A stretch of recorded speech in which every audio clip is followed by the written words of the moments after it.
Jinsi ya kuwa mtu anayeweza kutumainiwa na watu. Wakati mwingine unajiuliza kwamba mbona mimi ni mtu mzuri lakini watu hawaitambui thamani yangu. Sioni watu wakiniona kama ni mtu muhimu katika maisha yao wakati natamani kuwa hivyo. Nitakupa vidondoo vichache vya kukusaidia. Jambo la kwanza, tambua tabia katika maisha yako unazotakiwa kuwa nazo.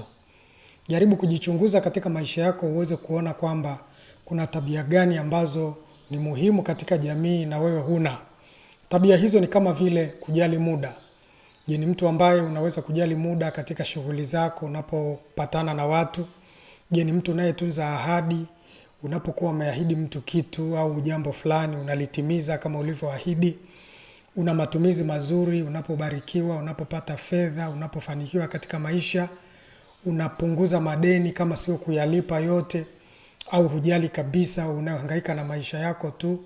Kuna vitu ambavyo vinaweza vikaharibu mtazamo wako katika maisha ya watu, ukawafanya watu wakuone huna maana, wakati ukijitazama kwa haraka haraka unaona kama ni mtu muhimu katika jamii. Lakini jambo jingine, uwe mtu unayetia moyo.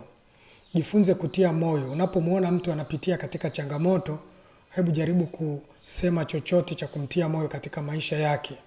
Husika na maisha ya watu waliokata tamaa, watu ambao wanahitaji msaada. Kuna watu wengi hawahitaji pesa.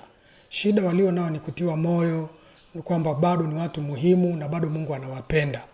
Kwa hiyo jifunze kuona kwamba ni mtu ambaye unatia moyo watu wanaopitia katika changamoto mbalimbali za maisha, badala ya kuwa mtu ambaye unawalaumu. Jambo jingine, amini mazuri ya wengine.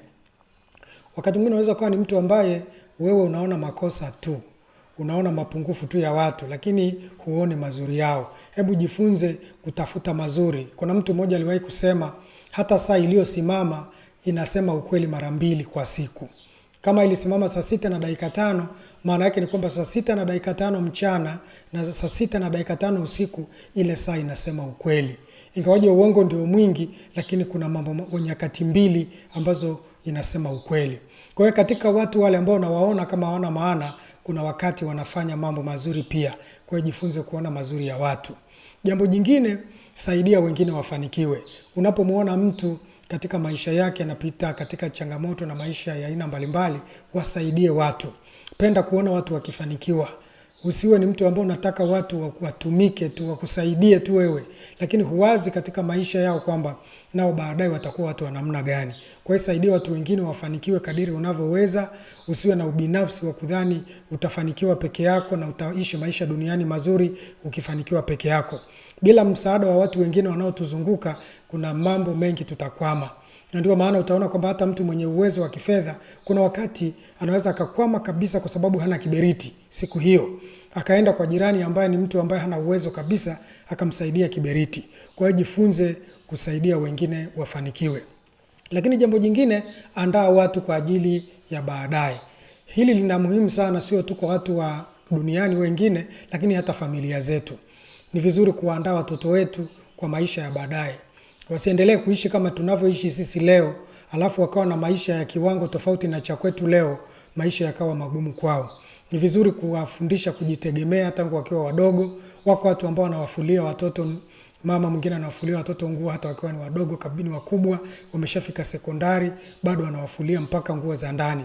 Huku ni kuwalemaza watoto na kuwafanya kwamba hata baadaye watakapokuwa watu wazima, pengine wawatese sana wasichana wa kazi, maana hawataweza hata kuwasaidia kazi yoyote, na watakuwa ni watu wa ajabu katika jamii.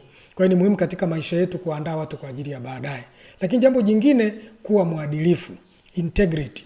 Uadilifu, integrity, inatokana na neno integer, ambalo katika mahesabu ni hesabu kamili, ni zile namba kamili. Hii maana yake ni kwamba ukishakuwa mtu ambaye una integrity au ni mtu ambaye ni mwadilifu katika maisha yako, utaona kwamba wewe ni mtu ambaye hupo nusu nusu. Wewe ni mtu ambaye maisha yako ya private au ya kibinafsi ndio yale maisha yako ya kwenye jamii au public. Huna maisha ya aina mbili, huigizi maisha. Sio mtu ambaye unajaribu kuonekana mzuri mbele za watu kwa mambo ambayo nyumbani ni tofauti kabisa. Maana kuna watu wanaonekana wazuri kule kwenye jamii, wanajali watu, lakini ukifika nyumbani wanadhulumu watu. Wasichana wa kazi hawalipwi mishahara yao, posho zao hawalipwi, watu wanateseka mle ndani, wanatamani hata mzazi huyo asafiri kwa sababu ni mtu ambaye anatisha anapokuwa nyumbani. Sasa wewe ukishakuwa mwadilifu ni mtu ambaye huna maisha ya aina mbili. Wewe maisha yako yale yale ukiwa kibinafsi hata peke yako ndio yale yale unataka yaonekane ukiwa na watu wengine.